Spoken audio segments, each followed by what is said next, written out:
அனைவருக்கும் வணக்கம். பக்கத்துல பார்த்தீங்கன்னா, ராஜா கைய வச்சான்னு சொல்லிட்டு பாட்டு போட்டுட்டு இருக்காங்க. ஸோ இந்த ஆடியோக்குள்ளார கொஞ்சம் கொஞ்சம் பாட்டும் வரும். யாரும் தப்பா எடுத்துக்காதீங்க. அண்ட் இன்னைக்கு இந்த வீடியோல நம்ம என்ன பார்க்க போறோம்னா, நம்மளோட ஆர்பிஐயோட மானிட்டரி பாலிசி மீட்டிங் இன்னைக்கு நடந்திருந்தது. அண்ட் அதுல அவுட்கமும் அண்ட் நேத்து பார்த்தீங்கன்னா, பேங்க் ஆஃப் இங்கிலாந்து அப்புறம் யூரோப்பியன் சென்ட்ரல் பேங்க்கும் பார்த்தீங்கன்னா, அவங்களோட இன்ட்ரெஸ்ட் ரேட்ட பத்தி அப்டேட் பண்ணியிருக்காங்க. அத பத்தியும் அண்ட் நேத்து நைட்ல இருந்தே பார்த்தீங்கன்னா, கோல்ட் அண்ட் சில்வர் பிரைசஸ் பயங்கர வாலடைலா இருந்தது. அண்ட் பிட்காயினும் கூட பார்த்தீங்கன்னா, பெரிய அளவுல கிராஷ் ஆயிருக்கு.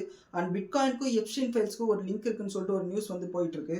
அத பத்தியும் அண்ட் F&Oல ட்ரேட் பண்ணக்கூடிய ட்ரேடர்ஸ்க்கு பார்த்தீங்கன்னா, செபி ஒரு முக்கியமான அறிவிப்பு ஒன்று கொடுத்துருக்காங்க. இது ரொம்ப ரொம்ப முக்கியம். அத பத்தியும் அண்ட் சில ஸ்டாக் ஸ்பெசிஃபிக் நியூஸ் இருக்கு. அதுல ஐடிசியும் இருக்கு. அண்ட் முக்கியமா பார்த்தீங்கன்னா, இன்னைக்கு ஐடிசி 5-6% அளவு இன்க்ரீஸ் ஆயிருந்தது. அதை பத்தியும் பார்த்தீங்கன்னா இந்த வீடியோல பார்க்க போறோம். அண்ட் இந்த எல்லா டாப்பிக்கான டைம் லைனும் பார்த்தீங்கன்னா கீழே டிஸ்கிரிப்ஷனில் கொடுத்துருக்கேன். உங்களுக்கு இன்ட்ரெஸ்டான டாப்பிக்கை நீங்கள் செலக்ட் பண்ணி பார்த்துக்கலாம். உங்களோட டைம் வேஸ்ட் ஆகாது. அண்ட் இந்த வீடியோ பார்த்துட்டு இருக்கும்போது உங்களுக்கு இந்த கண்டென்ட் யூஸ்ஃபுல்லாக இருக்குன்ற பட்சத்தில் ஒரு லைக் மட்டும் கொடுங்க. ஏன்னா அந்த லைக் பார்த்தீங்கன்னா எனக்கு ஒரு பெரிய என்கரேஜ்மெண்ட்டாக இருக்கும். அண்ட் நீங்கள் முதல் முறையாக நம்ம சேனலுக்கு வந்திருக்கீங்கன்னா சேனலுக்கு சப்ஸ்கிரைப் பண்ணிக்கோங்க. நம்ம 2000 சப்ஸ்கிரைபரை டச் பண்ண போகிறோம். அதில் நீங்களும் எனக்கு கொஞ்சம் ஹெல்ப்ஃபுல்லாக இருங்க. வீடியோக்குள்ளே போகலாம். முதல்ல நேற்று கோல்ட் அண்ட் சில்வர் பிரைசஸ் பார்த்தீங்கன்னா இன்டர்நேஷனல் மார்க்கெட்ல பயங்கர வாலடைலா இருந்தது. எல்லாருக்குமே பார்த்தீங்கன்னா ரத்த கண்ணீரே வந்துடும் போல அந்த அளவுக்கு வாலடைலா இருந்தது.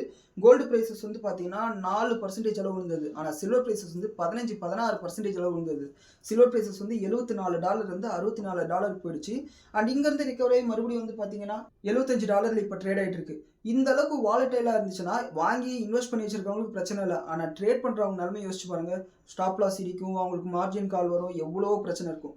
இது மட்டும் இல்லாமல் பிட்காயினோட ப்ரைஸஸ் பார்த்தீங்கன்னா ஃபர்ஸ்ட் டைமாக அவங்களோட ப்ரொடக்ஷன் காஸ்ட்டை விட கம்மியாக இருக்குது. பிட்காயின் ப்ரொடக்ஷன் காஸ்ட்டா அப்படின்னு உங்களுக்கு தோணலாம். இந்த பிட்காயின் எல்லாம் பார்த்தீங்கன்னா எப்படி உருவாகும்னா, ஒரு காம்ப்ளெக்ஸான ஒரு அல்காரிதமை சால்வ் பண்ணும்போது பார்த்தீங்கன்னா பிட்காயின் அவங்களுக்கு புதுசாக எடுப்பாங்க. இது பார்த்தீங்கன்னா பிட்காயின் மைனிங்னு சொல்லுவாங்க. இந்த பிட்காயினை மைன் பண்ணுறதுக்கு பயங்கர எலக்ட்ரிசிட்டி தேவைப்படும், பயங்கர கம்ப்யூட்டர் சர்வர் எல்லாம் தேவைப்படும், ஹை ப்ராசஸிங் சிபியூஸ் எல்லாம் தேவைப்படும். இதுக்கு பார்த்தீங்கன்னா ஒரு பிட்காயினை தோண்டி எடுக்கிறதுக்கு $71,000 தேவைப்படும். சரிங்களா? ஆனால் நேற்று நைட் பிட்காயின் $61,000 வந்துருச்சு. அதாவது நான் தோண்டி எடுக்கிறத விட மார்க்கெட்லேயே நான் சீப்பாக வாங்கிக்கலாம். அந்த அளவுக்கு விலை குறைஞ்சிருச்சு. ஸோ இந்த பிட்காயினில் வந்த ஒரு வீழ்ச்சி பார்த்தீங்கன்னா அக்ராஸ் த அசெட் கிளாஸஸில் இம்பாக்டை காமிச்சது. அண்ட் அது மட்டும் இல்லாமல் நேற்று யூஎஸோட மேஜர் இண்டஸ்ட்ரீஸ்லாம் டவ்வாக இருக்கட்டும், நாஸ்டாக இருக்கட்டும், S&P 500 இருக்கட்டும், ரசல் 2000 இருக்கட்டும், எல்லாமே பார்த்தீங்கன்னா நெகட்டிவாக தான் முடிஞ்சிருக்கு. அண்ட் இந்த பிட்காயின் பார்த்தீங்கன்னா இந்த அளவுக்கு விழுறதுக்கு காரணமாக என்ன சொல்கிறாங்கன்னா, இந்த பிட்காயினை உருவாக்குனதே ஜெஃப்ரி எப்ஸ்டெயின் தான். அதாவது எப்ஸ்டீன் ஃபைல்ஸ்ன்னு சொல்லிட்டு கொஞ்சம் பிரபலமாக பேச்சு போயிட்டு இருக்கு இல்லைங்களா? அந்த எப்ஸ்டீன் தான் பார்த்தீங்கன்னா ஆக்சுவலாக சட்டோஷி நாகமோட்டோ அப்படின்னு சொல்லி ஒரு பேச்சு போயிட்டு இருக்கு. ஸோ இது பார்த்தீங்கன்னா பிளான் பண்ணி ஒரு பெரிய குரூப் ஆஃப் மெம்பர்ஸ், ரொம்ப பெரிய பணக்காரங்க பிளான் பண்ணி இதை உருவாக்கியிருக்காங்கன்னு சொல்லிட்டு ஒரு கான்ட்ரவர்சி போயிட்டு இருக்கு. அண்ட் அதனால பார்த்தீங்கன்னா பிட்காயினை இன்டர்நேஷனல் மார்க்கெட்டில் அடிக்க ஆரம்பிச்சிருக்காங்க. ஸோ இதில் ஒரு கிளாரிட்டி வர வரையும் பார்த்தீங்கன்னா பிட்காயின் ப்ரெஷரில் இருக்கதா போகுதுன்றது மாற்றுக்கிறதே இல்லை. கோல்டு அண்ட் சில்வர் பிரைசஸ் ஏறவே ஏறாதா அப்படின்னு உங்களுக்கு ஒரு பயம் வரும். இப்போ முதல்ல கோல்டுக்கு வருவோம். கோல்டு இப்போ பார்த்தீங்கன்னா எதனால் குறைஞ்சிட்டு இருக்குன்னா, முதல்ல அமெரிக்காவுக்கும் ஈரானுக்கும் நடுவில் இன்னைக்கு பேச்சுவார்த்தை நடந்துட்டு இருக்கு. ஒருவேளை அந்த பேச்சுவார்த்தையில் சுமூகமாக வந்துட்டாங்கன்னா கோல்டு விலை குறையும். ஒருவேளை அந்த பேச்சுவார்த்தையில் சுமூகம் வராமல் மறுபடியும் சண்டை போட ஆரம்பிச்சிட்டாங்கன்னா கோல்டு விலை ஏற ஆரம்பிக்கும். ட்ரம்ப்பும் ஜியும் பார்த்தீங்கன்னா பேச ஆரம்பிச்சிருக்காங்க. அவங்களும் பேசி ஒரு சுமூகமான ஒரு முடிவுக்கு வந்துட்டாங்கன்னா கோல்டு பிரைசஸ் குறையும். ஒருவேளை அவங்க பேசி ஒரு முடிவுக்கு வரலைன்னா கோல்டு பிரைசஸ் ஏறும். அடுத்து யூஎஸ்க்கும் ரஷ்யாவுக்கும் பார்த்தீங்கன்னா ஒரு நியூக்ளியர் பேக்ட் ஒன்று இருக்குது. புதுசாக எந்த அணு ஆயுதத்தையும் நாங்கள் தயாரிக்கக்கூடாது, நீங்களும் தயாரிக்காதீங்க, நாங்களும் தயாரிக்க மாட்டோம், கோட்டை தாண்டி வரவே கூடாது அப்படின்னு சொல்லிட்டு ஒரு பேக்ட் இருந்தது. அது எக்ஸ்பைரி ஆயிடுச்சு. புதுசாக ஒரு பேக்டை சைன் பண்ணலாம் அப்படின்னு சொல்லிட்டு பேசிகிட்டு இருக்காங்க. ஒருவேளை இந்த பேக்டை சைன் பண்ணாமல் போயிட்டாங்கன்னா கோல்டு விலை ஏறும். சைன் பண்ணிட்டாங்கன்னா கோல்டு விலை கொஞ்சம் குறையிறதுக்கு வாய்ப்பு இருக்குது. அண்ட் இவனுங்க இதுக்கு மேலே அணு ஆயுதத்தை எதுக்கு தயாரிக்கணும்? ஏன்னா வெறும் ஒரு 140 அணு ஆயுதத்தை போட்டாலே ஒட்டுமொத்த உலகத்துலேயும் பார்த்தீங்கன்னா நியூக்ளியர் வின்டர் வந்துடும். அதாவது இந்த ஐசேஜ் காலத்துலலாம் ஒட்டுமொத்த உலகமும் ஐஸாக மாறிடுச்சுன்னு சொல்லுவாங்க. அந்த மாதிரி 140 அணு ஆயுதத்தை உலகத்தோட ஏதாவது ஒரு பகுதியில் போட்டோம், பூராவே ஒரே ஒரு இடத்துலேயே போடட்டும். அப்படி போட்டாங்கன்னா கூட ஒட்டுமொத்த உலகமும் பார்த்தீங்கன்னா ரேடியேஷனால் சூழ்ந்துக்கும். ஸோ எல்லாருமே செத்து போயிடுவோம். இவங்க 2 பேருமே பார்த்தீங்கன்னா அமெரிக்கா ஒரு 5000 அணு ஆயுதம் வச்சுருக்காங்க, ரஷ்யா ஒரு 5000 அணு ஆயுதம் வச்சுருக்காங்க. இதுக்கு மேலே இவங்க தயாரிச்சா என்ன, தயாரிக்கலையானா என்ன? ஸோ இந்த பேக்டை எதுக்கு சைன் பண்ண போகிறாங்கன்னு எனக்கு தெரியல. அண்ட் இந்த மாதிரி காரணங்களால பார்த்தீங்கன்னா கோல்டு ப்ரைஸஸ் ஏறுறதும் இறங்குறது அடுத்தது முடிவாகும். அண்ட் அடுத்து பார்த்தீங்கன்னா கோல்டு ப்ரைஸஸ் ஏறுறதுக்கு பார்த்தீங்கன்னா இன்னொரு ஒரு முக்கியமான விஷயம் என்னென்னா, அமெரிக்காவில் இன்ட்ரெஸ்ட் ரேட் குறைக்கணும். இப்போ போயிட்டு இருக்கிற நிலைமையெல்லாம் பார்த்தோம்னா இன்ட்ரெஸ்ட் ரேட் குறைப்பாங்களா மாட்டாங்களான்னு உங்களுக்கு ஒரு பயம் வரலாம். ஆனால் கண்டிப்பாக குறைப்பாங்க. நேற்று வீடியோவில் நம்ம சொல்லியிருந்தோம் ட்ரம்ப் வந்து கெவின் வாஷ் கண்டிப்பாக குறைப்பாரு, அவர் குறைக்கலன்னா நான் அவரை வேலைக்கே எடுத்துருக்க மாட்டேன்னு சொல்லிட்டாருன்ட்டு. அண்ட் நேற்று வந்து பார்த்தீங்கன்னா அமெரிக்காவோட ஜாப்லெஸ் டேட்டா வந்திருக்கு. இந்த ஜாப்லெஸ் டேட்டாவில் வந்து அவங்க என்ன எதிர்பார்த்தாங்கன்னா, புதுசாக வந்து ஒரு 2,12,000 பேருக்கு வேலை இல்லாமல் கிளைம் பண்ணுவாங்கன்னு எதிர்பார்த்துருக்காங்க. ஆனால் வந்திருக்கிற டேட்டாவோ 2,31,000 பேர் எங்களுக்கு வேலை இல்லைன்னு சொல்லி கிளைம் பண்ணியிருக்காங்க. ஸோ பொருளாதாரத்தில் நிறைய பேருக்கு வேலை இல்லைன்னா அவங்களால வாழ முடியாது. அவங்க வாழ்கிறதுக்காக இன்ட்ரெஸ்ட் ரேட்டை குறைச்சி தான் ஆகணும். இன்ட்ரெஸ்ட் ரேட்டை குறைச்சாங்கன்னா கோல்டு ஏறும். ஸோ கண்டிப்பாக வந்து கோல்டு ஏறுறதுக்கு வாய்ப்பு இருக்குது. அண்ட் சில்வர் ப்ரைஸஸ்க்கு வந்தோம்னா, சில்வரை பற்றி நம்ம ஒரு வீடியோவே போட்டிருந்தோம். சில்வர் ப்ரைஸஸ் எதனால் ஏறுது, டெக்னாலஜிக்கல் காரணம் என்ன, ஜியோ பொலிட்டிக்கல் காரணம் என்ன, சைனா என்ன பண்ணுறான், அமெரிக்கா என்ன பண்ணுறான்னு க்ளீனாக அதை பற்றி பேசியிருந்தோம் அந்த வீடியோவில். அந்த வீடியோ பார்த்துருக்கிறவங்களுக்கு கண்டிப்பாக தெரிஞ்சிருக்கும். அண்ட் இப்போ வந்து சைனா கூட ட்ரம்ப் பேசிகிட்டு இருக்கார்ல, ஒருவேளை சைனா வந்து சில்வரை நாங்கள் மறுபடியும் ஏற்றுமதி பண்ணுறோம், ரிஸ்ட்ரிக்ஷன்லாம் நாங்கள் எடுத்துடுறோம்னு சொல்லிட்டாங்கன்னா சில்வர் வந்து $50 கீழே குறையறதுக்கு கூட வாய்ப்பு இருக்குது. அப்படி $50 கீழே குறைஞ்சா நம்ம இந்திய ரூபா மதிப்பில் 1,50,000 ரூபாய் கீழே வந்துடும். அப்போ வந்து பார்த்தீங்கன்னா இதுவரை சில்வர் வாங்காதவங்களுக்கு ஒரு லக்கு. ஆனால் சில்வர் வந்து கிலோ 4-4.25 லட்சம் இருக்கும்போது வாங்கினவங்களோட நிலைமையை கொஞ்சம் யோசிச்சு பாருங்க. உண்மையாகவே அவங்கள நினைக்கும் போது கொஞ்சம் கஷ்டமாக தான் இருக்குது. ஏன்னா வந்து நான் சில்வர் வந்து பார்த்தீங்கன்னா நான் சில்வர் பீஸ்லேயே அந்த வீடியோலேயே சொல்லியிருப்பேன், ஒரு 85-90 அந்த ரேஞ்ச் இருக்கும்போது சில்வர் பீஸ் வாங்கினேன். இது வந்து பார்த்தீங்கன்னா என்னோட போர்ட்ஃபோலியோவில் 1% நான் சில்வர் வாங்கினேன். அது இன்க்ரீஸ் ஆகிட்டு 2-2.5% வரைக்கும் போச்சு. அங்கேருந்து இப்போ மறுபடியும் கரெக்ஷன் ஆகிட்டு வரது பார்க்கும்போதே எனக்கு வந்து கஷ்டமாக இருக்குது. ஆனால் போர்ட்ஃபோலியோவில் 10% 20% அளவுக்கு சில்வருக்கு அலோகேஷன் கொடுத்தவங்களோட நிலைமையை யோசிச்சு பாருங்கள். உண்மையாக வந்து அது கொஞ்சம் ரொம்ப கஷ்டமாக இருக்குது. அண்ட் நான் சோஷியல் மீடியாவில் நிறைய இடத்துல அந்த ட்விட்டர்லலாம் பார்க்குறேன், அவங்க பேசுகிறது, அவங்க போட்டிருக்க கமெண்ட் எல்லாம் பார்க்கும்போது எதுக்கு இவங்க இவ்வளோ முட்டாள்தனமான ஒரு டிசிஷன் எடுத்தாங்க அப்படின்னு சொல்லிட்டு. ஏன்னா அசட் அலோகேஷன்ன்றது வந்து நம்ம கரெக்டாக பண்ணணும். நான் எல்லா வீடியோலையும் அதை சொல்கிறது தான். ஒரு குறிப்பிட்ட ஷேரில் இவ்வளோ வைக்கணும், ஒரு குறிப்பிட்ட செக்டாரில் இவ்வளோ வைக்கணும். கோல்டில் வந்து நீங்கள் தாராளமாக 20% வரையும் வைக்கலாம். சில்வரில் வந்து 1% இல்லை 2% வரையும் வைக்கலாம். அதுக்கு மேலே வந்து போகக்கூடாது. இதெல்லாம் வந்து நம்ம தெளிவாக பேசினது தான். அண்ட் அசட் அலோகேஷன் பற்றின சரியான புரிதல் இல்லாதனால தான் அவங்க இந்த தப்பு பண்ணியிருக்காங்க. ஒன்றும் சொல்கிறதுக்கு இல்லை. அடுத்து F&O ட்ரேடர்ஸுக்கு செபிகிட்டேருந்து வந்த ஒரு அப்டேட்டை பார்ப்போம். ஆல்ரெடி வந்து பார்த்தீங்கன்னா டெரிவேட்டிவ்ஸில் இண்டெக்ஸில் ட்ரேட் பண்ணுறவங்களுக்கு இது வந்து தெரிஞ்சிருக்கும். நீங்கள் எக்ஸ்பைரி டே அன்னைக்கு கேலண்டர் ஸ்ப்ரெட் மூலிமா கிடைக்கக்கூடிய மார்ஜின் பெனிஃபிட் வந்து உங்களுக்கு கிடைக்காது. இண்டெக்ஸில் நிஃப்டி, பேங்க் நிஃப்டி, சென்செக்ஸ் எது பண்ணாலும் சரி உங்களுக்கு கேலண்டர் பெனிஃபிட் கிடைக்காதுன்னு சொல்லிட்டு ஏற்கனவே நமக்கு தெரியும். இந்த கேலண்டர் பெனிஃபிட் வந்து பார்த்தீங்கன்னா இனிமேல் இண்டிவிஜுவல் ஸ்டாக் ஆப்ஷன்ஸில் நீங்கள் ட்ரேட் பண்ணிங்கனாலும் கிடைக்காதுன்னு சொல்லியிருக்காங்க.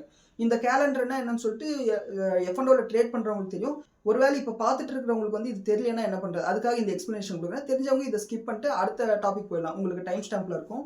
இந்த கேலண்டர்னா ஒன்றும் இல்லை. இப்போ வந்து இது பிப்ரவரி மாதமா, பிப்ரவரி மாதத்தில் நான் ஒரு ஆப்ஷனை வந்து செல் பண்ணுறேன். உதாரணத்துக்கு ஃபெடரல் பேங்க் வந்து இப்போ 280 ரூபாயில் இருக்குது. சரியா, 280 ரூபாய் கால் ஆப்ஷனை நான் செல் பண்ணிட்டேன். ஆனால் மார்ச் மாதத்துக்கு போய் 280 ரூபாய் கால் ஆப்ஷனை நான் வாங்கிட்டேன்னு வச்சுக்கோங்களேன். இது வந்து சீக்கிரமாக டீகே ஆகிடும். ஆனால் அது வந்து பார்த்தீங்கன்னா ஸ்லோவாக டீகே ஆகும்.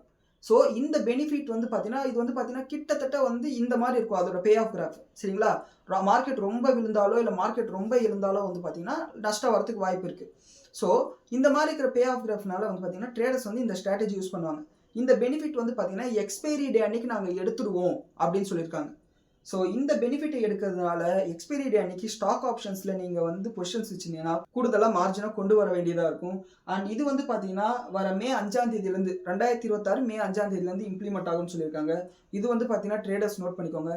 நான் மேக்ஸிமமாக என்ன அட்வைஸ் பண்ணுவேன்னா, நீங்கள் நிஃப்டி, பேங்க் நிஃப்டி கூட விட்டுருங்க. ஏன்னா அது வந்து வீக்லி எக்ஸ்பைரி எடுத்துட்டாங்க. இதுக்கு மேலே அதில் வந்து பார்த்தீங்கன்னா உங்களுக்கு பெரிய பெனிஃபிட் இருக்காது. ஆனால் பையர்ஸ்க்கு பெனிஃபிட் இருக்கலாம், செல்லர்ஸ்க்கு வந்து பெனிஃபிட் இருக்காது.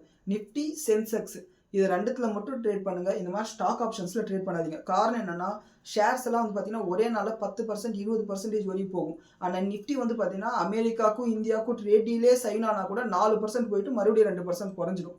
சரிங்களா, அதனால நம்மளுக்கு ரிஸ்க் கம்மியாக இருக்கும். இண்டெக்ஸில் ட்ரேட் பண்ணுங்க. அண்ட் அடுத்து இன்னைக்கு நம்மளோட ப்ராடர் மார்க்கெட் டேட்டாக்கு வரும்போது இன்னைக்கு காலையில் வந்து நம்ம ரொம்ப பெருசாக எதிர்பார்த்தது வந்து பார்த்தீங்கன்னா ஆர்பிஐயோட மானிட்டரி பாலிசி மீட்டிங் தான். இந்த மீட்டிங்கில் ஒருவேளை இன்ட்ரெஸ்ட் ரேட்டை குறைச்சாங்கன்னா அக்டோபர் மாதம் எப்படி மார்க்கெட் ரேலி ஆக ஆரம்பிச்சதோ அந்த மாதிரி வந்து இன்னைக்கு நம்ம நிஃப்டி, பேங்க் நிஃப்டியெல்லாம் ரேலி ஆகிடும் அப்படின்னு சொல்லிட்டு ஒரு நப்பாசையில் இருந்தோம். ஆனால் வந்து பார்த்தீங்கன்னா இன்ட்ரெஸ்ட் ரேட் குறைக்க மாட்டாங்கிறதும் நமக்கு எதிர்பார்த்தது தான். ஏன்னா அமெரிக்கா வந்து பார்த்தீங்கன்னா அவங்களோட இன்ட்ரெஸ்ட் ரேட் குறைக்கல, யூஎஸ் ஃபெடரல் ரிசர்வ். அதே மாதிரி பார்த்தீங்கன்னா நேற்று வந்து அப்டேட் என்னன்னா யூரோப்பியன் சென்ட்ரல் பேங்க் வந்து அவங்களோட இன்ட்ரெஸ்ட் ரேட்டை எந்த விதமான மாற்றம் எல்லாம் மெயின்டைன் பண்ணியிருக்காங்க 2.15%. அண்ட் அடுத்து வந்து பார்த்தீங்கன்னா பேங்க் ஆஃப் இங்கிலாந்து நம்மள ஆட்சி செஞ்சாங்கல்ல பிரிட்டன், அவங்க வந்து பார்த்தீங்கன்னா அவங்களோட இன்ட்ரெஸ்ட் ரேட்டு வந்து குறைக்காம வச்சிருக்காங்க, ஏற்றாம வச்சிருக்காங்க 3.75%. ஸோ நம்ம ஆளுங்களும் வந்து பார்த்தீங்கன்னா எல்லாரும் எந்த வழியில் போகிறாங்களோ அந்த வழியில் நாமளும் போவோம்னு சொல்லிட்டு இன்ட்ரெஸ்ட் ரேட்டில் எந்தவித மாற்றமும் இல்லாமல் 5.25% வந்து மெயின்டைன் பண்ணிட்டு இருக்காங்க. இதை தொடர்ந்து பார்த்தீங்கன்னா ஆர்பிஐ கவர்னர் வந்து சில ஸ்டேட்மெண்ட் கொடுத்துருக்காரு. அது வந்து பார்த்தீங்கன்னா ஜெனரிக்கான ஸ்டேட்மெண்ட் தான். அதில் வந்து எந்த விதமான சர்ப்ரைஸோ இல்லை மார்க்கெட்டில் குறிப்பிட்ட செக்டாரை எக்ஸைட் பண்ணக்கூடிய விஷயமோ எதுவும் இல்லை. என்னன்னா கோல்டை எடுத்துகிட்டு பார்த்தீங்கன்னா கோர் இன்ஃப்ளேஷன் வந்து பார்த்தீங்கன்னா 2-2.5% அளவு தான் இருக்குது. ஸோ அது வந்து பாசிட்டிவான விஷயம். அண்ட் அதே மாதிரி பார்த்தீங்கன்னா இந்தியாவோட ஜிடிபி growth வந்து ஐஎம்எஃப் சொன்னதை விட இன்னும் நம்ம நல்லாவே வளருவோம். ஐஎம்எஃப் வந்து 7.3 சொன்னாங்களா, நம்ம 7.4% வந்து அடுத்த குவார்ட்டரில் வளருவோம்னு சொல்லியிருக்காரு. இது ஒரு பாசிட்டிவான விஷயம். பேங்க்ஸ் வந்து பார்த்தீங்கன்னா ஆர்இஐடிஸ் ரியல் எஸ்டேட் இன்ஃப்ராஸ்ட்ரக்சர் ட்ரஸ்ட் எல்லாம் இருக்குல்ல, அவங்களுக்கெல்லாம் லோன் கொடுக்கலாம் அப்படின்னு சொல்லியிருக்காங்க. இது வந்து பார்த்தீங்கன்னா ஆர்இஐடிஸ்க்கு வந்து ஒரு பாசிட்டிவான விஷயமா இருக்கலாம். ஸோ இதை தாண்டி மார்க்கெட்டை இம்ப்ரெஸ் பண்ணுற மாதிரியோ சர்ப்ரைஸ் பண்ணுற மாதிரியோ எக்ஸைட் பண்ணுற மாதிரி எந்த அப்டேட்டும் வந்து பார்த்தீங்கன்னா இன்றைக்கி எம்பிசி மீட்டிங்கில் இல்லை, மானிட்டரி பாலிசி மீட்டிங்கில் இல்லை. ஸோ இது வந்து பார்த்தீங்கன்னா ஆர்பிஐ மீட்டிங் வந்து ஒரு நான் ஈவெண்ட்டாக முடிஞ்சிருச்சு. நெகட்டிவாகவும் இல்லை பாசிட்டிவாக ஒரு நான் ஈவெண்ட்டாக முடிஞ்சிருச்சு. ஸோ அடுத்து வந்து நம்ம மார்க்கெட்டில் ஒரு பெரிய ஈவெண்ட்னா எதுவுமே கிடையாது. யூஎஸ்க்கும் இந்தியாவுக்கும் பார்த்தீங்கன்னா இந்த வாரம் இந்த சாட்டர்டே சண்டே அப்படி இல்லைன்னா மண்டே அடுத்த வாரத்துக்குள்ளார வந்து பார்த்தீங்கன்னா அந்த ஃபஸ்ட்டு சைன் வந்து பண்ணிடுவாங்க அக்ரிமெண்ட்டில். ஸோ அதனால வேணால் மார்க்கெட் ஏறுமான்னு பார்த்தீங்கன்னா ட்ரேட் டீல் அனௌன்ஸ்மெண்ட் வந்தப்போ 4% ஏறிட்டு 2% இறங்கிடுச்சு. ஸோ ஏறுமான்ற சந்தேகம் தான். அடுத்த வந்து பெரிய ஈவெண்ட்டுன்னு பார்த்தோம்னா இன்னும் 2 மாதம் கழிச்சு தான் ஆர்பிஐ மானிட்டரி பாலிசி மீட்டிங் வரப்போகுது. அடுத்து ஏப்ரல் மாதம் ஃபர்ஸ்ட் வீக்கில் வரப்போகுது. அண்ட் எர்னிங் சீசனும் வந்து பார்த்தீங்கன்னா ஏப்ரல் மாதம் தான் வரப்போகுது. ஸோ அடுத்த 1 மாதம் 2 மாதம் வந்து பார்த்தீங்கன்னா மார்க்கெட் வந்து ரேஞ்ச் பவுண்டாக இருக்கிறதுக்கு வாய்ப்புகள் அதிகமாக இருக்குது. அண்ட் இன்னைக்கு காலையில் வந்து பார்த்தீங்கன்னா நம்ம கிஃப்ட் நிஃப்டி வந்து நெகட்டிவாக ஓப்பன் ஆச்சு. காரணம் என்னன்னா நேற்று அமெரிக்கன் மார்க்கெட்டில் இருந்த இம்பாக்ட் தான். அமெரிக்கன் மார்க்கெட்டில் மானாவாரியாக எல்லா ஷேர்ஸும் வந்து விழுந்திருந்தது, எல்லா இண்டெக்ஸும் விழுந்திருந்தது. அது வந்து பார்த்தீங்கன்னா நம்மளோட கிஃப்ட் நிஃப்டி ரிஃப்ளெக்ட் ஆச்சு. இன்னைக்கு காலையில் வந்து 100 பாயிண்ட்ஸ் வந்து கேப் டவுனில் காமிச்சது. ஆனால் நம்ம வந்து பார்த்தீங்கன்னா ஒரு 37-40 பாயிண்ட் தான் வந்து கேப் டவுன் ஓப்பன் ஆகும். அண்ட் அங்கேருந்து பார்த்தோன்னா ஒரு ஸ்டேஜில் வந்து நிஃப்டி வந்து 25,500 உடச்சிட்டு கீழே வந்தது. போச்சுடா, மறுபடியும் வந்து நம்ம பியர் டெரிட்டரிக்குள்ளே போகிறோம், மார்க்கெட் என்னைக்கு உட்பட போதோ அப்படின்னு சொல்லிட்டு நம்மளுக்கு ஒரு பயம் இருந்தது. ஆனால் மானிட்டரி பாலிசியோட அனௌன்ஸ்மெண்ட் எல்லாம் வந்ததுக்கப்புறம் வந்து பார்த்தீங்கன்னா 11 மணிக்கு மேலே வந்து ஒரு ரிகவரி வந்தது. அண்ட் மறுபடியும் அது செல் ஆஃப் ஆச்சு. ஆனால் அதுக்கப்புறம் வந்து ஒரு ரிகவரி வந்து பாசிட்டிவாக முடிஞ்சது. ஸோ இதுதான் வந்து பார்த்தீங்கன்னா நம்மளோட ப்ராடர் மார்க்கெட்டோட ப்ரைஸ் ஆக்ஷன். அண்ட் இன்னைக்கு வந்து பார்த்தீங்கன்னா ஓவராலாக மார்க்கெட் ஸ்னாப்ஷாட் பார்த்தோம்னா 1-1, அதாவது 1000 ஷேர் பாசிட்டிவாக இருக்குது, 1000 ஷேர் நெகட்டிவாக இருக்குது. ஸோ வந்து பார்த்தீங்கன்னா நியூட்ரலாக தான் இருக்குது. ஆனால் இது காலையில் பார்த்தீங்கன்னா நெகட்டிவாக இருந்திருக்கும். ஏன்னா காலையில் ஒட்டுமொத்த மார்க்கெட்டுமே வந்து பார்த்தீங்கன்னா வீக்காக இருந்தது. அண்ட் எஃப்ஐஎஸ் வந்து பார்த்தீங்கன்னா நேற்று வந்து மறுபடியும் செல் பண்ண ஆரம்பிச்சிட்டாங்க. 2 நாள் பை பண்ணாங்க, 3ஆவது நாள் செல் பண்ண ஆரம்பிச்சிட்டாங்க. ஸோ எஃப்ஐஎஸோட சென்டிமெண்ட்டும் வந்து கேஷ் மார்க்கெட்டில் நெகட்டிவாக இருக்குது. அண்ட் நேற்று வந்து பார்த்தீங்கன்னா எஃப்ஐஎஸோட டெரிவேட்டிவ் செக்மெண்ட்டில் 81% வந்து ஷார்ட்டில் மெயின்டைன் பண்ணிட்டு இருக்காங்க. அண்ட் இதுவும் வந்து பார்த்தீங்கன்னா நோட் பண்ண வேண்டிய விஷயம். இன்றைக்கி என்ன லட்சணத்தில் இருக்காங்கன்னு தெரியல. ஏன்னா கரெக்டாக மார்க்கெட்டில் செகண்ட் ஆஃப் வந்து பார்த்தீங்கன்னா ரேலி ஆக ஆரம்பிச்சது. ஒருவேளை அவங்க பாசிட்டிவாக மாறி இருக்கிறது கூட வாய்ப்பு இருக்குது. அண்ட் எஃப்ஐ டீட்டா வந்து வீடியோ ரெக்கார்ட் பண்ணி முடிக்கிறதுக்குள்ளார வந்துருச்சுன்னா சொல்கிறேன். அப்படி இல்லைனா வழக்கம் போல் கீழே கமெண்ட் செக்ஷனில் கொடுக்குறேன். அடுத்து ஸ்டாக் ஸ்பெசிஃபிக் நியூஸ்க்கு வந்தோம்னா இன்னைக்கு வந்து பார்த்தீங்கன்னா ஐடிசி, கோர்டே ஃபிலிப்ஸ், விஎஸ்டி இண்டஸ்ட்ரீஸ் இது எல்லா ஷேர்ஸும் வந்து பார்த்தீங்கன்னா பயங்கரமாக இருந்தது. நமக்கெல்லாம் வந்து ரொம்ப சந்தோஷம். ஏன்னா ஐடிசி வந்து பார்த்தீங்கன்னா 5% வந்து பாசிட்டிவாக இருந்தது. காரணம் என்னன்னா இவங்க வந்து சிகரெட்டோட விலையெல்லாம் ஏற்றிட்டாங்க. ஒரு சிகரெட்டுக்கு ₹2 7 வரையும் வந்து ஏற்றிருக்கிறதா வந்து நியூஸ் வந்திருக்கு. ஸோ இவங்க டேக்ஸ் ஏற்றினது வந்து பார்த்தீங்கன்னா கன்சியூமருக்கு பாஸ் ஆன் பண்ண போயிட்டாங்க. ஸோ இதுக்கு மேலே இவங்களோட மார்ஜினில் வந்து அந்த ப்ரெஷர் இருக்காதுன்றதுனால ஷேர்ஸ் வந்து பார்த்தீங்கன்னா இன்றைக்கி எக்ஸ்ப்ளோர்ட் ஆக ஆரம்பிச்சிருக்கு. ஸோ இதோட வந்து பார்த்தீங்கன்னா ஐடிசி ஒரு பாட்டம் ஃபார்ம் ஆகிடுச்சுன்னு சொல்லிட்டு நம்ம நம்புவோம். ஏன்னா ரிகவரி வர ஆரம்பிச்சிது. ஸோ ஐடிசியோட டிவிடெண்டோட எக்ஸ்டேட்டும் வந்து பார்த்தீங்கன்னா 4ஆம் தேதி முடிஞ்சிருச்சு. ₹6.50 கூடி சீக்கிரமே உங்கள் பேங்க் அக்கௌண்ட்டுக்கு வந்துடும். ஸோ அதை தொடர்ந்து பார்த்தீங்கன்னா ஐடி கம்பெனிஸ் எல்லாம் இன்றைக்கும் நெகட்டிவாக தான் ட்ரேட் ஆயிருக்கு. காரணம் என்னன்னா நேற்று அமெரிக்காலே வந்து பார்த்தீங்கன்னா ஐடி கம்பெனியில் சரியாக அடி வாங்கியிருந்தாங்க. அதனோட விலையை வந்து பார்த்தீங்கன்னா நாஸ்டாக்கும் நெகட்டிவ் வந்தது. இன்றைக்கி நம்ம கம்பெனிலேயே வந்து பார்த்தீங்கன்னா அது ரிஃப்ளெக்ட் ஆகுது. ஓவரால் வந்து ஐடி இண்டெக்ஸில் எல்லா கம்பெனியும் வந்து பார்த்தீங்கன்னா நெகட்டிவாக தான் ட்ரேட் ஆயிருக்கு. ஸோ இது எத்தனை நாளைக்கு விட போகுதுன்னு சொல்லிட்டு நமக்கு இன்னும் ஒரு கிளாரிட்டி இல்லை. அண்ட் இன்றைக்கி வந்து பார்த்தீங்கன்னா ஐடி இண்டெக்ஸில் ஒரு ஷேர் கூட பாசிட்டிவாக எல்லாமே நெகட்டிவாக தான் இருக்குது. அண்ட் இன்னொரு அப்டேட் என்னன்னா யூஎஸில் வந்து ஹெட்ஜ் ஃபண்ட்ஸ் இருக்காங்களே, அவங்க வந்து பார்த்தீங்கன்னா யூஸ்வலாக வந்து ஐடி கம்பெனியில் ஷேர்ஸ் வச்சுருப்பாங்க. இந்த ஐடி கம்பெனி ஷேர்ஸ் வந்து அவங்க மானாவாரியாக விற்க ஆரம்பிச்சிட்டாங்க அப்படின்னு சொல்கிறாங்க. ஒருவேளை அவங்க விற்று முடிச்சதுக்கப்புறம் என்னன்னா வந்து ஒரு ஸ்டெபிலிட்டி வரதுக்கு வாய்ப்பு இருக்குது. ஸோ பொறுத்து இருந்தால் பார்க்கணும். அடுத்து எஃப்எஸ்என் இ-காமர்ஸ், இந்த நைக்கான்னு சொல்லுவாங்க தெரியுமா, அந்த நைக்காவோட Q3 நம்பர்ஸ் வந்து ரிலீஸ் ஆயிருக்கு. ஸோ அதனால் வந்து பார்த்தீங்கன்னா ஷேர் வந்து பாசிட்டிவாக இருக்குது. இவங்களோட Q3 நம்பர்ஸ் வந்து பார்த்தோம்னா அவங்களோட ப்ராஃபிட் வந்து 3 மடங்கு அதிகமாக இருக்குது. கிட்டத்தட்ட போன வருஷம் 3rd குவார்ட்டரில் ₹26 கோடி லாபம் பண்ணாங்க. இந்த வருஷம் வந்து ₹66 கோடி லாபம் பண்ணியிருக்காங்க. அண்ட் அது மட்டும் இல்லாமல் அவங்களோட ரெவன்யூ வந்து 26% இன்க்ரீஸ் ஆயிருக்கு இயர் ஆன் இயர் பேசிஸில். இது வந்து பார்த்தீங்கன்னா அவங்களுக்கு வந்து ஒரு ப்ராஃபிட்டபிளான விஷயம். இவங்களோட மார்ஜினும் வந்து பார்த்தீங்கன்னா 8% இன்க்ரீஸ் பண்ணியிருக்காங்க. எனக்கு என்ன ஒரு விஷயம் புரியலன்னா, இந்த நைக்காவில் வந்து பார்த்தீங்கன்னா எல்லாமே காஸ்ட்லியாக தான் இருக்கும். ஏன்னா நான் கேள்விப்பட்டிருக்கேன். அப்படி இருந்து கூட இவங்களோட மார்ஜின் வந்து 8% தான்ன்றது பார்த்தீங்கன்னா அப்போ இவங்களுக்கு வேறு ஏதோ எக்ஸ்பென்ஸ் இருக்குது. அண்ட் அடுத்து வந்து பார்த்தீங்கன்னா ஏர்டெலோட ஷேர்ஸ் வந்து இன்றைக்கி பாசிட்டிவாக ட்ரேட் ஆயிருந்தது. காரணம் என்னன்னா அவங்களோட Q3 நம்பர்ஸ் ரிலீஸ் பண்ணியிருந்தாங்க. இவங்க வந்து பார்த்தீங்கன்னா ரிலையன்ஸை கம்பேர் பண்ணும்போது இவங்களோட மார்ஜின் வந்து சூப்பராக இருக்குது. ரிலையன்ஸோட ஜியோ மார்ஜின் வந்து பார்த்தீங்கன்னா 51% மெயின்டைன் பண்ணுறாங்க. அதாவது ₹100 அவங்களுக்கு நம்ம ரீசார்ஜ் கொடுத்தோம்னா அதில் ₹51 அவங்க லாபம். ஆனால் ஏர்டெல்லில் மார்ஜின் வந்து பார்த்தீங்கன்னா 60% மெயின்டைன் பண்ணுறாங்க. 100 நம்ம ஏர்டெலுக்கு ரீசார்ஜ் பண்ணாலும் அதில் ரூ. 60 உங்களுக்கு லாபம். ஸோ இது வந்து பார்த்தீங்கன்னா மார்க்கெட் பாசிட்டிவாக எடுத்திருக்கு. அண்ட் அது மட்டும் இல்லாமல் ஆர்புன்னு சொல்லக்கூடிய ஆவரேஜ் ரெவன்யூ பர் யூசர் வந்து பார்த்தீங்கன்னா ஜியோவை கம்பேர் பண்ணும்போது ஏர்டெல் அதிகமாக இருக்குது. ஜியோவில் வந்து ரூ. 214 ஒரு பர்சனுக்கு வந்து அவங்க ரெவன்யூவாக சம்பாதிக்கிறாங்க. ஆனால் ஏர்டெல்லில் வந்து பார்த்தீங்கன்னா அது வந்து ரூ. 259 இருக்குது. இது எல்லாமே வந்து பார்த்தீங்கன்னா பாசிட்டிவான விஷயம். அண்ட் இயர் ஆன் இயர் பேசிஸ்லேயும் வந்து பார்த்தீங்கன்னா அவங்களோட ரெவன்யூ வந்து பார்த்தீங்கன்னா 13% அளவு இன்க்ரீஸ் ஆயிருக்கு. இது எல்லாமே சேர்ந்து பார்த்தீங்கன்னா ஏர்டெலோட ஷேர் ப்ரைஸ் இன்னைக்கு பாசிட்டிவாக மூவ் பண்ணியிருக்கு. அண்ட் நேற்று வந்து பார்த்தீங்கன்னா ஏர்டெலோட ஷேர் ப்ரைஸ் வந்து நெகட்டிவாக இருந்தது. காரணம் என்னென்னா அவங்களோட பார்ட்லி பெய்டு ஷேர்ஸ்ன்னு சொல்லிட்டு இருக்கும். அந்த ஷேர்ஸோட கடைசி இன்ஸ்டால்மெண்ட்டை கட்டுங்கன்னு சொல்லியிருந்தாங்க. ஒருவேளை அது கட்டாங்கன்னா ஈக்விட்டி டைல்யூஷன் நடக்குன்றதுனால வந்து நேற்று வந்து ஷேர்ஸ் அடிச்சிருந்தாங்க. ஸோ இன்றைக்கி வந்து பார்த்தீங்கன்னா இந்த மாதிரி ஒரு நியூஸ் வந்த உடனே பார்த்தீங்கன்னா ஷேர்ஸ் வந்து ரிகவர் ஆயிருக்கு. அடுத்து ஃபெடரல் பேங்கோட ஷேர் ஹோல்டர்ஸ்க்கு வந்து ஒரு பாசிட்டிவான விஷயம். நீங்கள் பிளாக் ஸ்டோன் சொல்லிட்டு ஒரு குரூப்பை கேள்விப்பட்டிருப்பீங்க. இன்டர்நேஷனல் அசெட் மேனேஜ்மெண்ட் கம்பெனியில் டாப் 10ல் வரக்கூடிய ஒரு கம்பெனி. இவங்க வந்து பார்த்தீங்கன்னா ஃபெடரல் பேங்க்கில் 9.99% கிட்டத்தட்ட 10% கீழே வந்து பார்த்தீங்கன்னா ஷேர்ஸை வாங்கலாம்னு சொல்லிட்டு ஆர்பிஐ கிட்ட பர்மிஷன் வாங்கிட்டாங்க. இவங்க வந்து வாங்க ஆரம்பிச்சாங்கன்னா ஃபெடரல் பேங்கோட ஷேர் ப்ரைஸ் இன்னும் ஏறதுக்கு வாய்ப்பு இருக்குது. ஸோ இதை வந்து பார்த்தீங்கன்னா ஃபெடரல் பேங்கோட ஷேர் ஹோல்டர்ஸ் வந்து நோட் பண்ணிக்கோங்க. ஒருவேளை மார்க்கெட்டில் ஏதாவது ஒரு சின்ன கரெக்ஷன் வந்து ஃபெடரல் பேங்கோட ஷேர் ப்ரைஸ் இருந்துச்சுன்னா நம்ம தைரியமாக வாங்கலாம். அதுக்கு வந்து இது ஒரு சப்போர்ட்டிங் ஃபேக்டரை நம்ம எடுத்துக்கலாம். அடுத்து டாடா மோட்டார்ஸ் பேசஞ்சர் வெஹிக்கிளோட Q3 நம்பர்ஸ் வந்து ரிலீஸ் பண்ணியிருக்காங்க. இவங்களோட ரிசல்ட்ஸ் வந்து பார்த்தீங்கன்னா ரொம்ப ஓரளவுக்கு வீக்குன்னு சொல்ல முடியாது. ரெவன்யூ இன்க்ரீஸ் ஆயிருக்கு. 26% பக்கத்தில் ரெவன்யூ இன்க்ரீஸ் ஆயிருக்கு. ஆனால் இவங்களோட எபிட்டா வந்து பார்த்தீங்கன்னா 7% தான் இன்க்ரீஸ் ஆயிருக்கு.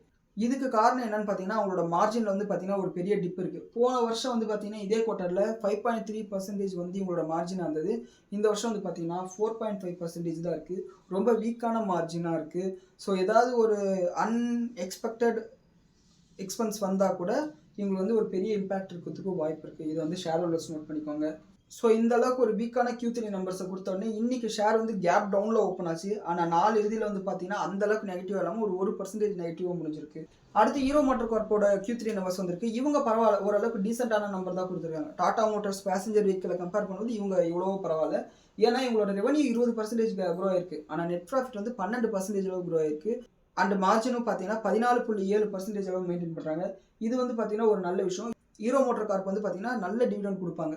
அதாவது நான் 4000 ரூபாய் இருக்கும்போது பார்த்தீங்கன்னா அதில் ட்ரேட் பண்ணியிருக்கேன். 4000 ரூபாய் இருக்கும்போது பார்த்தீங்கன்னா அதில் 2லேருந்து 3% அளவு டிவிடெண்டே வரும். அந்த காரணத்தில் தான் வந்து பார்த்தீங்கன்னா நான் ட்ரேடே பண்ணேன்.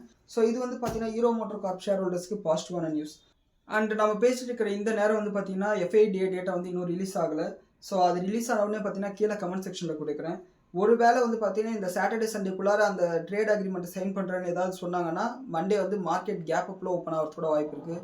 ஸோ பொறுத்திருந்து பார்ப்போம் என்ன நடக்குதுன்னு சொல்லிட்டு. அண்ட் இந்த வீடியோவில் உள்ள தகவல்கள் வந்து உங்களுக்கு பயனுள்ளதாக அமைஞ்சிருக்குன்னு சொல்லி நம்புகிறேன். அண்ட் பயனுள்ளதாக அமைஞ்சிருக்க பட்சத்தில் இந்த வீடியோக்கு ஒரு லைக் கொடுங்க. நீங்கள் நம்ம சேனலுக்கு சப்ஸ்கிரைப் பண்ணலைன்னா சப்ஸ்கிரைப் பண்ணிக்கோங்க. கூடிய சீக்கிரமே நம்ம 2000 சப்ஸ்கிரைபர் தொட போகிறோம். நன்றி, வணக்கம்.